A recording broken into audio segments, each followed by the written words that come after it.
So ẹ lè fi lè ṣe thumbnail YouTube.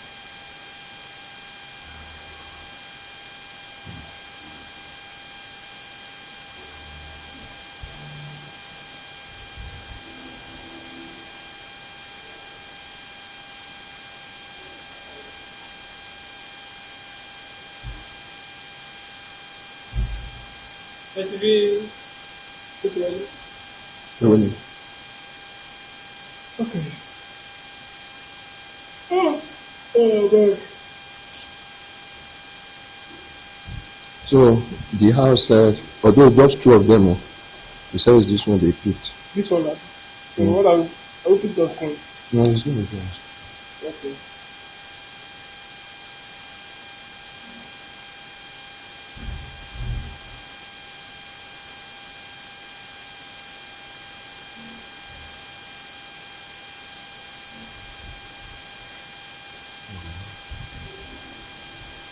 This is your alarm.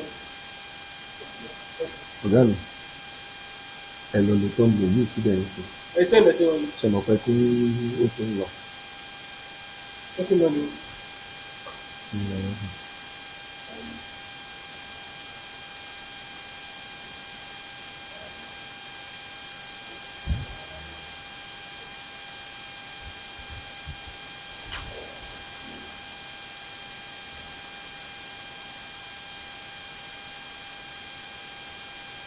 Ọ̀gá mi lọ studio section.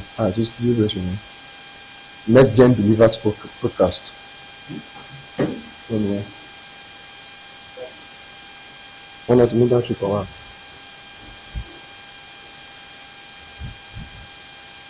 GN.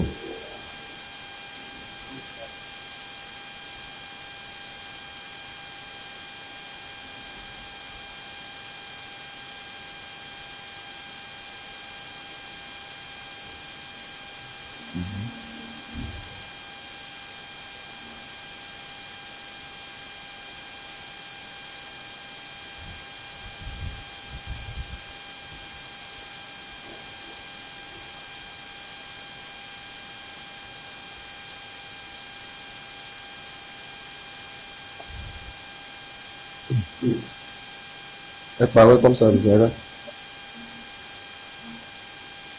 Ṣáàtì bẹ̀rẹ̀.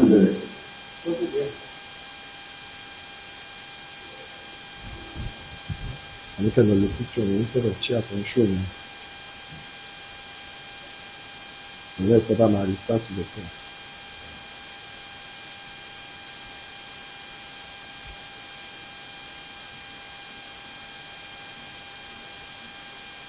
Ilé ìtẹ̀wọ́kọ́ download yẹn PNG ni.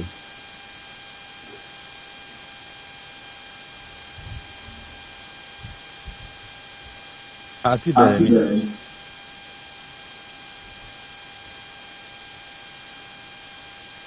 Pastor Prince, they hear me? Yes, I dey hear you. We never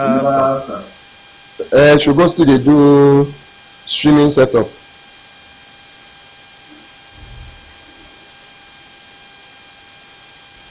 Ẹ ṣe PNG tẹ́ máa gbé. Yes, well, I'm even in a class.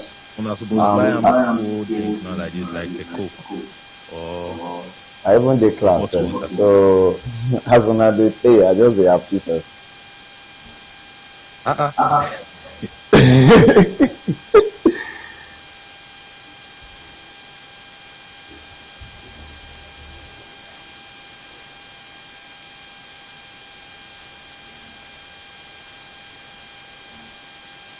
Why tí o show? Okay.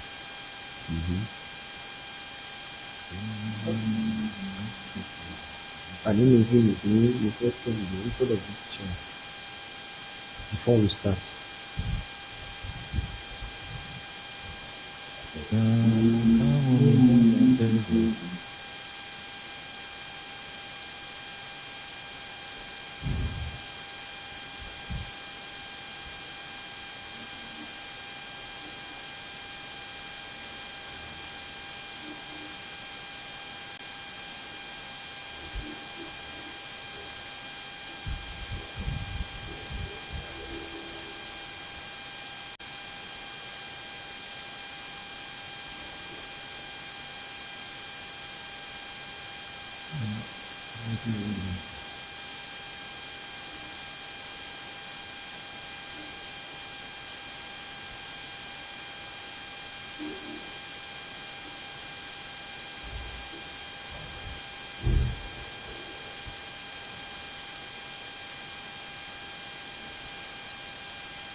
Why not the move?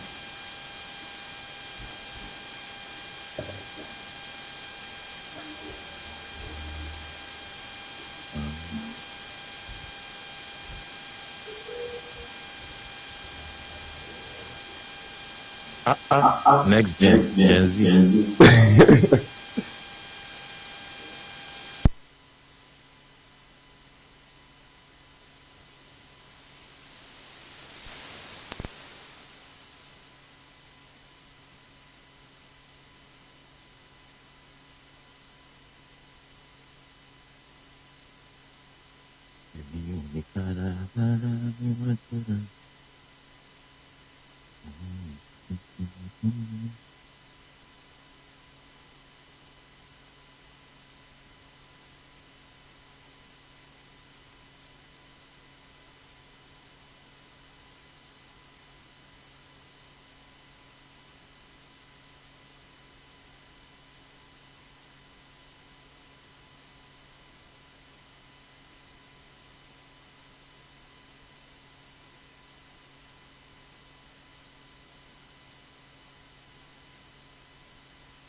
Pastor Praise, can you hear me?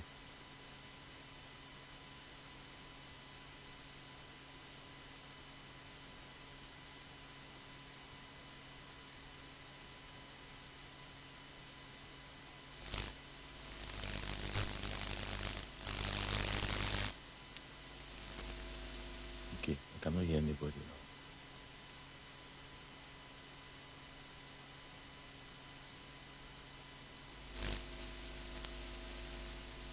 I can read your lips saying Father Boo Boo, but I cannot hear it.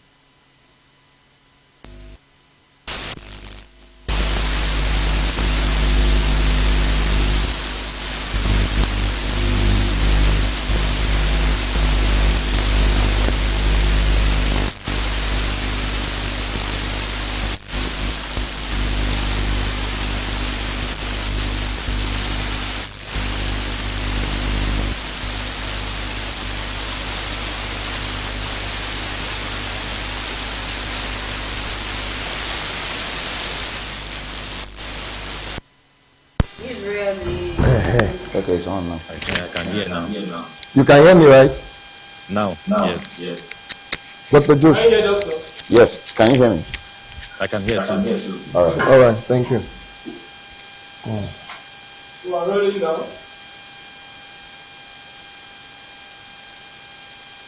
Camera rolling.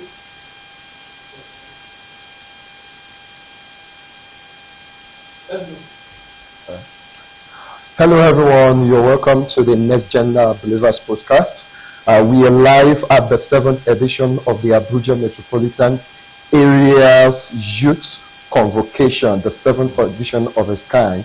And tonight, by the special grace of God, we are going to be discussing a very powerful section with a guest in our midst. And the theme of this year, we have this very powerful theme, which says the valiant youth. A reminder that God is calling this generation to be bold, courageous, fearless, and ready to stand for Him no matter the situation. My name is Louis Praise Olujobi, and tonight I have with me my amazing co-host who is going to be talking to you from outside the country, and I would like to invite him to introduce himself.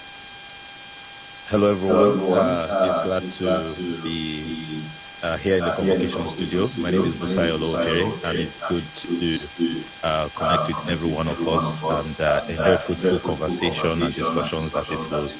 Thank you.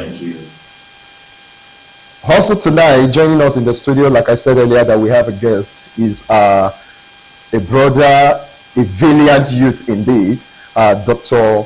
Joshua ODUGBOSE, a medical doctor in terms of discipline. And when it comes to spirituality, oh my God, this man carries a lot of power. He is loaded. And tonight we are going to be discussing together. We'll be talking about faith, purpose, courage, and what it truly means to be a valiant youth. Stay tuned, because this is going to be inspiring, impactful, and full of moments. This is Next Gen Believers Podcast, where faith meets with fire and the next generation rises. God bless you. Thank you very much. Thank you, sir. So tonight, by the special grace of God, we are going to be talking to our dear brother. And as we move on in this section, I just want to quickly throw this to you. When you hear the word, the valiant youth, what is the first thing that comes to mind? Well, I think one of the very impressive things that easily translates the valiant youth to me is fearless youth. A fearless youth. A youth who is fearless, irrespective of what. I think that's the first thing. Well, closest to it would be courageous. Someone who is not easily discouraged, who is not easily destabilized. Someone who is resolute about his or her decision about life. So I think those are the first 2-3 words that actually resonate with easily to really interpret what the meaning of valiant is. Okay, very quickly, in our world today, I just want you to give a little bit explanation to what those 3 things you have mentioned earlier, what it really means to be a valiant youth today. Okay, well, in our generation and our present world, you realize that everyone who had been successful in anything in life actually has the highest rate of failure in that thing. I was watching Instagram lately, and someone was giving an analogy that the person who has scored the highest number of penalties is still Ronaldo, right? But I think he also has the highest number of missed penalties. So it's in this world, no matter how, wherever we find ourselves, it may not be in the mega stage, it will not be in the global stage, it may actually be in a local stage. The most important thing is all of us have our battles and our struggles. There is a struggle for every individual to fight. So I realize that the successful ones are the ones who are really buoyant, courageous enough to face their fear. Because it's like that is the barrier. So in our present world today, I realize that the resources are very limited. The competition is high.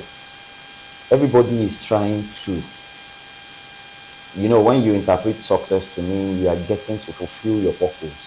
I'm not really interpreting success from the standpoint of the resources you could gather, or fulfilling a purpose, impacting people's life positively. It's not something that is going to come easy. There will be war, there will be struggle, there will be a whole lot of obstacles and so on. But in our world today, so it means 10 of us are applying for the same job. 20 people are applying for the same role. 5,000 people are applying for a role that they are taking 150. So it has really settled down with us that until you know someone before you can actually get something. Whereas there are people who are going through the rigor, still trying to be determined, resolute, and this thing, I am getting it. And at the end of the day, you see them get it. And you be like, I started this thing and I stopped.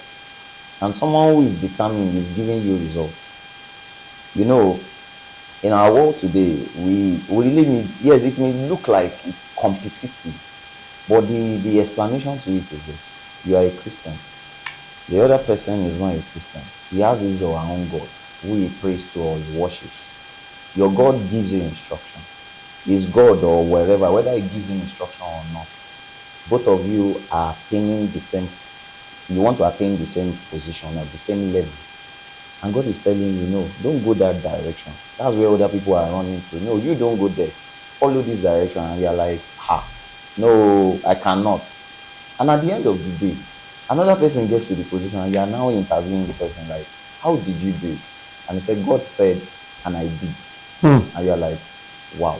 It's like someone playing your role, your lifetime fulfillment in your presence and painting the picture to you that you are a failure because you are not correct. Because you had the same resources. You had the same God. God said, I did. God said, you did not. So in our generation today, that's why we really need to be vigilant. Nobody would ask you the heat you are going through right now because we are under several lights, which is generating heat. But people are out there on the other side watching and saying, I wish I'm the one that is being interviewed. But we are sweating here, unfortunately. So the point is, we are just courageous. It's not that we have all the resources, but we are courageous that one day the resources will be available. Everything will be better than this. And someone will be saying, no, I want to be there. I want to walk in that facility. So for me, it's just so important. So God is looking at us and like, I've given you what you need now. I've given you what you need. Face this thing. There is a green light at the end of this whole struggle. There is green pasture for you at the end of walking through the valley of the shadow of death. So it means you must get to a green pasture by walking through the valley of the shadow of death. You know what it takes to walk through the valley of the shadow of death? It's courage. So that's how I can really explain it in our generation and say, see, this is what I'm talking about. I don't know if that yeah, I get what you're saying. Yeah, thank you. All right. Very briefly before my colleagues, my co-host will be asking you one or two questions. Today you just ministered, and it was a very powerful section. Prepare but eating. Yes, prepare. Now, in relation to what I just asked you, there are a lot of people out there, as they are listening to you now or listening to each and every one of us right now, they were aspiring that, I want to become a valiant youth. And then they are preparing themselves. Yeah. But in one way or the other, something is hiding them. Yeah. That's one. Two, there are some that they are the one that are hiding themselves. So I don't know if you can just throw more light between these two. Because you said something earlier. Difference is what brings you out. Yeah. Difference in what area? You said, God said, I did. God said, I did not. That's the difference. Exactly. So now someone is prepared, but something is hiding that person. Exactly. But there is another one that is prepared, but he does not have that boldness to come out and say, I am ready. Okay. So can you please throw a little bit more light on this? All right. Let me make the diversity here based on the question. Someone who is prepared, but hidden by a circumstance that is beyond the person. And someone who is prepared, but the person is hidden as a result of his or her own decision. The difference between the two may not be so elaborate, because one thing or the other must hide somebody, either by yourself or by somebody. One thing must hide you. You can even decide to hide behind the wall, or a wall may just be positioned on its own and is just covering it. The most important thing is a whole lot of us will go through our preparation phase. All of us goes through it. In short, every one of us have our hidden phase. There is a phase that we are just going through preparation. God is preparing us, putting us through the wilderness, face a lion, develop courage. In short, one of the first things that struck me is, where did David start the courage to say, how will a lion come into my camp and take one of, like, how? And just go after the lion. Like, all of us, the story we know about the lion is, once you see a lion, you run. And somebody is saying, no, you don't do that here. Not in my territory. Not here. And goes after a lion, goes after a bear, and he was able to defeat or destroy the lion, or take the whatever animal the lion has taken from the mouth of the lion. And I'm wondering, that is his own phase of preparation. There are challenges that will come our way that would prepare us. In short, in some people's scenario, it may be probably that they lost a loved one. Someone who is supposed to be the breadwinner, the support, the provider. Don't worry, go, I will pay, do everything. Along the way, the person just left, and it's like, all hope is lost. But to God, all hope is not lost. In short, I realize that God has a way of making things work out. There is a Samuel in the journey who would listen to God and say, anoint this man. There is a Jonathan in the journey who will say, don't worry, I'm supposed to be the king, but I see that you are the king. He is the heir to the king, but he recognizes that no, it's your responsibility, it's your duty, because these valiance you displayed, there's no story, became a pally. Imagine this king's son now became your friend. Your father is in no position. He's not a king. He's not an elder in the community. He's not any of those positions. So in a way, God had provided all the things that we need to prepare. What is left to us that God will not do is when we get to the battlefield, where our name will be announced, where the women will now say, you killed your 10,000, why the previous person killed 1,000. That is what will make the difference. So whether you are hidden or you are hiding yourself, for whatever reason, that's not God's intention. Except you are in the phase of preparation.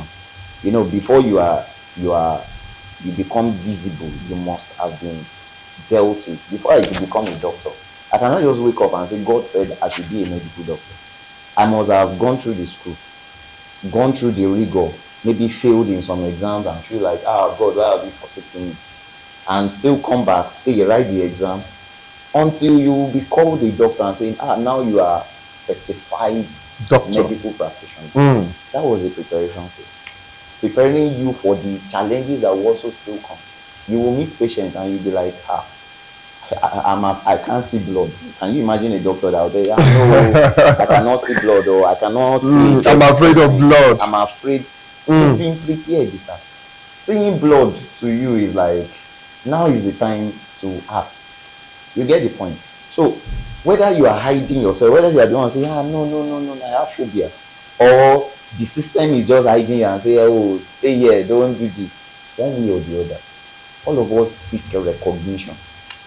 And the only thing that separates is like a gap, is confrontation. That is the only gap.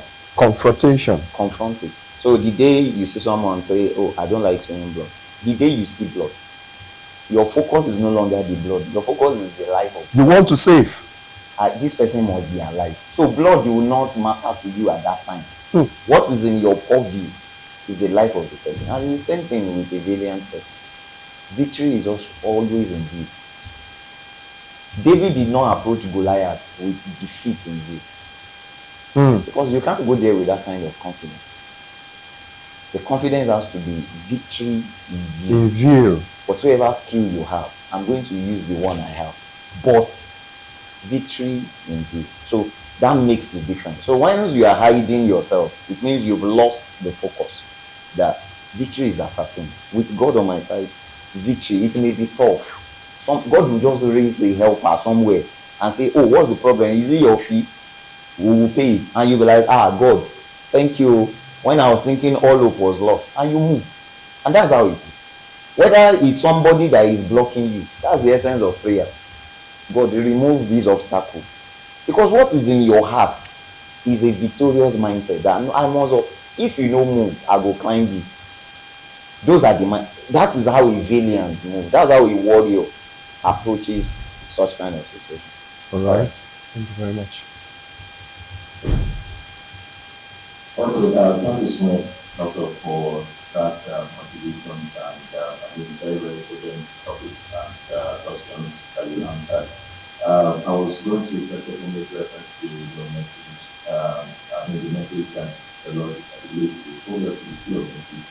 That the minister this evening, it was very powerful. I needed some things down, and Dr. you have also highlighted those things. So I would not want to spend much time asking you some of the things you've already said, so that I will be able to finish on time. I just have like 2 more questions that I would want to ask you. First of all, I want to ask that one thing young people today are being pressured are putting over the previous generation. We think the pressure is more on this generation and the previous generation. That's one.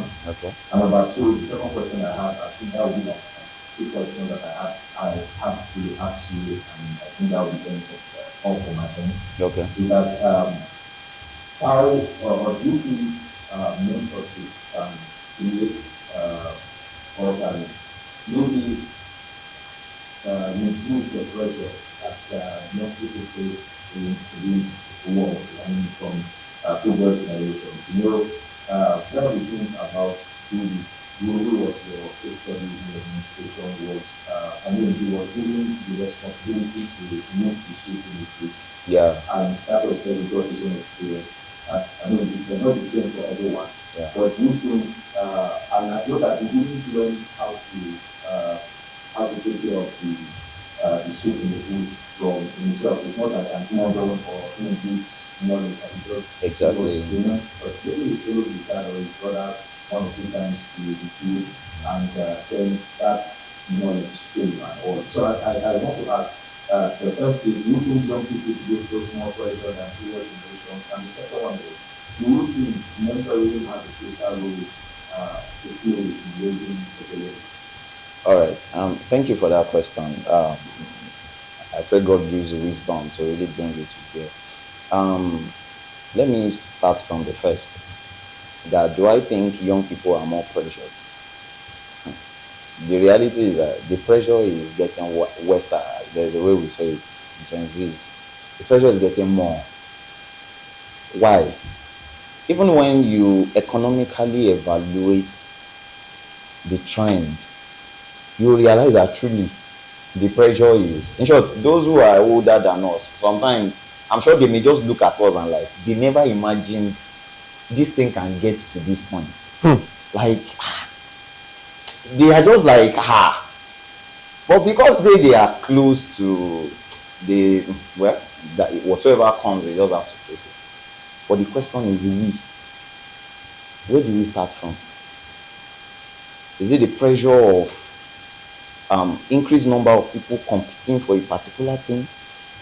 Is it the question of that resources not even being enough? Is it the pressure of, because you've gotten it, somebody is already troubled and they are looking for a way to just remove you out of the number so that it increases their chances of getting those resources? So the pressure is more in this current generation. And usually, generally, so most times when we evaluate a whole lot of factors, economical, spiritual, insolence of people, people not just willing to do things the right way. In short, it's more like there is an instinct currently within our community. Now I'm speaking generally within the Nigerian context, that these resources are not enough. So you need to do whatever it takes to get there. And on that basis, as a believer, you know, I told someone recently, I said, yes, you applied, you wrote a contract for a job, but you knew that there were some clauses that does not really portray a believer in this clause. And his response was, that is the only way it can be done.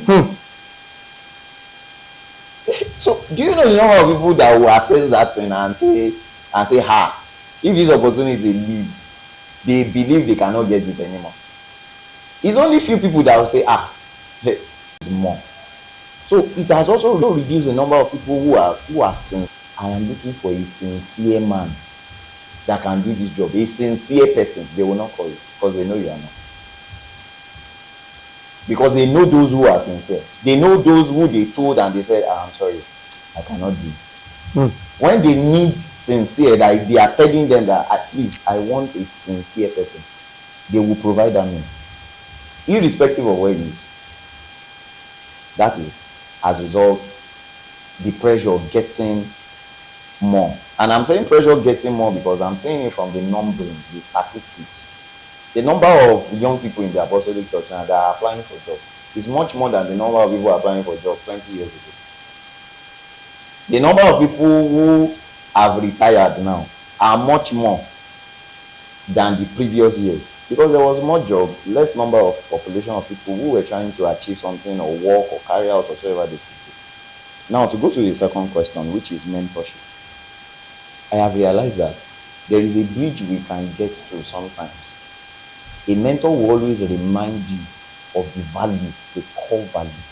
A good mentor, let me use that word because there are several types of mentors. A mentor will tell you, think about this thing well. Think it. That's a good mentor. A good mentor will tell you, this thing is rosy, or he can actually put you, he can land you in jail. That's the essence of a mentor. A mentor will tell you, what is the problem? Why are you not pursuing this program? And you're like, sir, there is no money or and he's like, no. Start. Go and do whatever you can do legally to get something. He may not tell you that, don't worry, I'm going to pay. He's only waiting to see your action. That I've been able to do this. I did this. I sold this. I did that. And he's like, don't worry, keep that one for your personal care. That bill, that school fee has been paid. That's the beauty of a mentor. A mentor will tell you when you are sleeping to wake up. A good mentor will tell you, don't rejoice here too. There is more. It was not a mentor that told David after he killed Goliath that when Saul just first threw a javelin to him and he escaped. Second time he escaped. It was not a mentor that told him that he should run. It was not a mentor. But at the end of the day, if you read those chapters ahead, there is a priest called, is it Abimelech? I can't remember the exact name. That Saul killed their family, the entire lineage except one, Abi something, that escaped, that ran to David.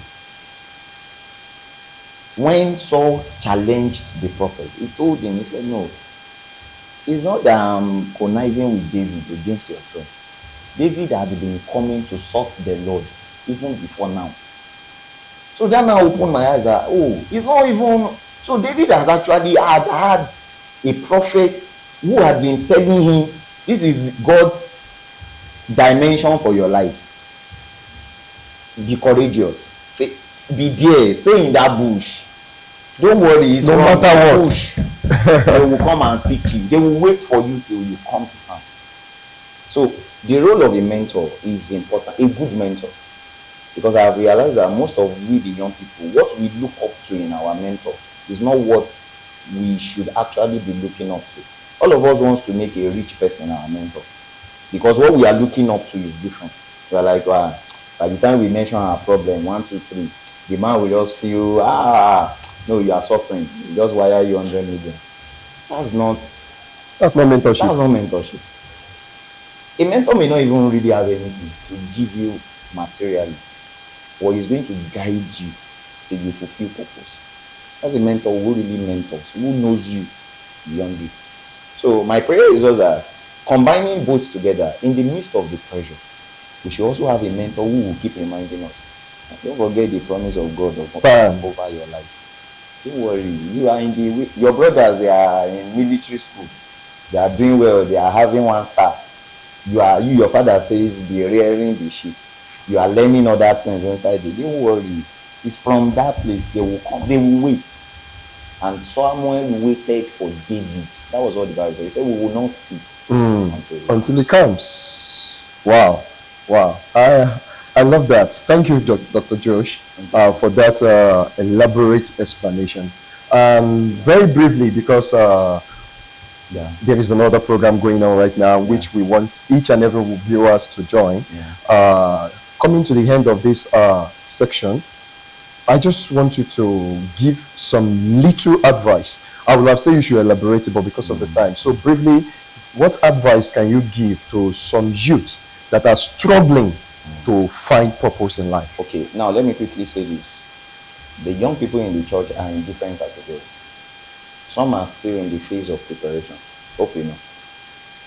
God is not willing to exhibit them yet. He's still keeping them, preparing them for a time, for a season. Some, God had already prepared us. Some, God had over-prepared. God is even like, what is wrong with you? You have prayed, I have answered. Now is the time. Go. Wake up. Go and go there, say it. He says, when you open your mouth, he says, what should we say? He says, no, don't bother about what you say. When you open your mouth, I will feel it. And I'm like, I'm approaching the king. You are telling me that I should just go.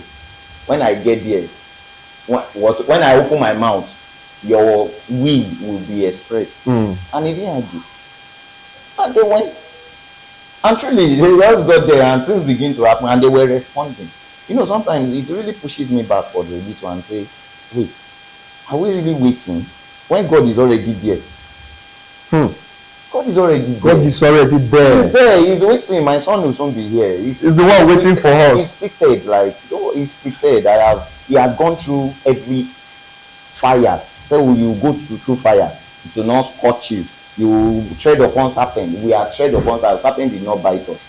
You know that some treading on serpent could mean a whole lot of stuff. Or you walk through a group of people and there are wicked people there. They could not harm you. You traveled on a journey. You arrive safely and they are like, the person we feel that will not reach here, he has come. How? And you didn't even know anything. You are not aware. They're asking, are you aware? You say, I'm not aware. And God is saying, this guy is prepared. This is the time for Esther to manifest in the king's palace as a queen. But he came as a beautiful queen. You can't get to that place if you don't go through the beauty pageant. But she did. She joined beauty pageant. You can't say because your church say you should not do this one. Yeah, this is your own assignment. You will join the beauty pageant. They will tell you what to eat, what not to eat. You will go through it. And at the end of the day, the favor of God is already on you. You thought God placed favor upon Esther when he was about to. The favor was there because she was already prepared for that season. And on appearing, the king was like, wow. This is the point. This is the person being. And it's the same thing with us. They're just waiting. Once you show up, somebody else, I just like this guy. It's not you, sir. God was waiting. God had positioned that person. I used to tell people, I say sometimes on journey, people will need to go ahead of you. So that when you get to that point, they will be the one giving the recommendation. They may not even give recommendation. They may be the one that will just accommodate you. You want to travel to UK now. Somebody had gone, a friend of yours, and you are doing the same thing together. You are like, this one is progressing. He had gone. And he's waiting for you to come. You don't even know. When your own time came to go, you discover that he's the one that housed you. He struggled. He struggled to get somebody to house him when he got to wherever. For you came, he said, don't worry, there's a place for you. You will sleep. You slept. They took care of you. You went for what you interview, you went for, they told you congratulations. If that person did not go that journey, your journey will be, it will have stress, it will be strained. But that's what I meant by God is ahead. He's there. He's just waiting. He's coming. This guy will come. When he comes, you guys will see my glory. And the person that God is waiting for is afraid. He's like, what if I go? And they say no. What if I go and they do this one and the devil is like, correct, that's how it should be. Who put this fear, you no go even go. Not to talk of say you even go, you can't fail. So my advice in summary is this: let's be courageous. We may fail, we may go there and tell us no, or we regret to. Don't worry, we will come again. We will get there again, and God will now say, yes, this is the time. The person that would sit and say, let's give this guy this thing, this guy deserves it, God has already positioned him there. So in summary, I have never seen a coward person get to any position that has a lot of competitors. I have never seen. No coward person Gets to a position that has a lot of competitors. Wow. I have never seen. Whosoever gets there actually was courageous. So in a simple sense, don't be coward. Because all of them had all the qualifications. You too, you had all the qualifications. All it takes is a step. It just requires, did you submit? Did you apply? Yes or no? Yes, I applied. And then congratulations. That's So no coward person achieves anything great in life. No coward person. Go and evaluate it. All the people God used, they had to be brave at some point. You want to talk about Mary and Joseph? Do you know what it takes for someone to say, hey, what are the people going to say? Which one do you want to think about? Is it Gideon? Gideon the Midianite? Which one? Imagine reducing those soldiers. Just which one do you want to think about? Which one? Is it Jesus? As powerful as Jesus was, if he had his way, he would have cancelled that. But he was like, not my will. We will go and we will return. Let your will be done. As long as you are involved in this trip, we will go to the Hades and return victorious. God will help us. All right, thank you very much, Dr. George, for that powerful section we have with you. And I pray that the Lord will brighten more and more your wisdom, knowledge, and understanding. And you're in your field of profession. I pray that the Lord will continue to use you as He has been using you before, in the name of Jesus. And to our viewers at home, we want to really appreciate you for standing with us. The end of this episode. More episodes are still coming, and we want you to stay tuned with us. This is Next Gen Believers podcast, and today my name as the host is Alois Praise Olujobi, and our guest today is Dr. Joshua Odugbose. And I have my amazing co-host who is speaking with us from outside the country in person of our dear brother. I want him to talk to himself, and he will be the one to round up this session. Thank you very much. All right, thank you so much for that. Has been an insightful discussion, and I know that everyone will have been blessed by this session that we just had now. It's something that is very encouraging. You know, one of the things that I think that he also mentioned is about courage, the difference between you and them courage.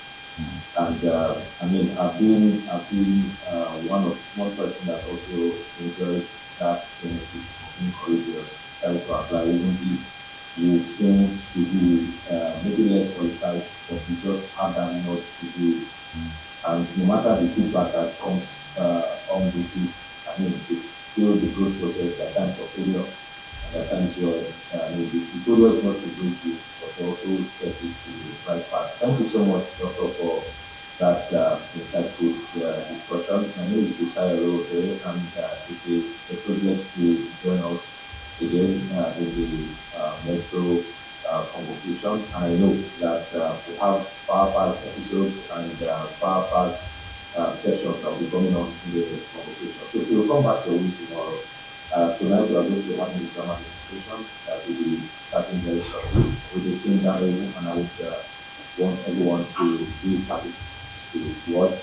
But down the road, the battle for the throne, and let's see who are the brilliant youth and how at this position in terms of the government administration that will be coming up very shortly. Thank you so much. It's been a